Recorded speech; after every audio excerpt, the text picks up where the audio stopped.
रामकृष्ण हरी विठ्ठल केशव गोविंद माधवा, रामकृष्ण हरी विठ्ठल केशव गोविंद माधवा. मी आता दिंडीच्याच कामासाठी आमच्या या मयूर कांबळे साहेबांच्या कार्यालयात आलेलो आहे. परंतु माझा असा पण आहे, व्रत आहे की ज्या ज्या पवित्र स्मृती ठिकाणी मी जेव्हा जातो, मग ती कुठले मंदिर असो. आता ही जी स्मृतीस्थळ आहे ते आमच्या आबांचं स्थळ आहे, कैलासवासी चंद्रकांत महादेव कांबळे माऊलींचं. आणि या ठिकाणी मग माझं नामस्मरण चालू आहे. तर मला खूप आनंद आहे की या ठिकाणी सुद्धा माझं नामस्मरण चालू आहे.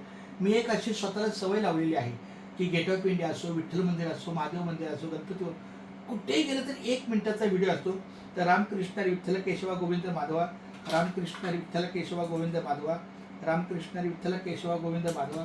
साधा पेन आहे का? Simple pen. रामकृष्ण हरी विठ्ठल केशवा गोविंद माधवा, रामकृष्ण हरी विठ्ठल केशवा गोविंद माधवा, रामकृष्ण हरी विठ्ठल केशवा गोविंद माधवा, रामकृष्ण हरी विठ्ठल केशव गोविंद माधवा. 2020 सालापासून जेव्हा कोरोना सुरू झालं आणि मला एक औरंगाबादवरनं वही आली की माऊली तुम्ही रामकृष्ण हरी लिहा किंवा राम नाम लिहा. मी लिहिलं.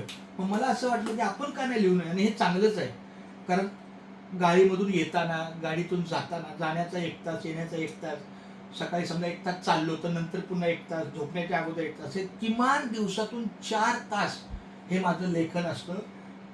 मोजवणं हे, कारण काय म्हणतात त्याला की पुण्याची गणना कोण करी, पण तरी असं हे करतो की माझं एका पानाला 20 मिनिटं लागतात.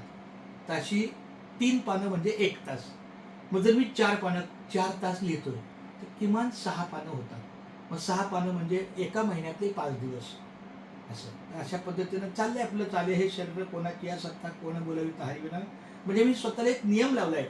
माझा जास्त मोबाईलमध्ये टंगलमंगल नसते, किंवा हरी बोला नाही तरी आबोला, व्यर्थ गलबला करू नका, नको नको मान नको अभिमान, सोडी मी तू पण तोच सुखी. त्यामुळं फक्त आणि फक्त कामाच्या व्यतिरिक्त वेळ हा रामकृष्ण हरी. म्हणून मी माझं दुकान पण विकत घेतलंय. त्याला दुकानाला नावच आहे नावाचा बाजार.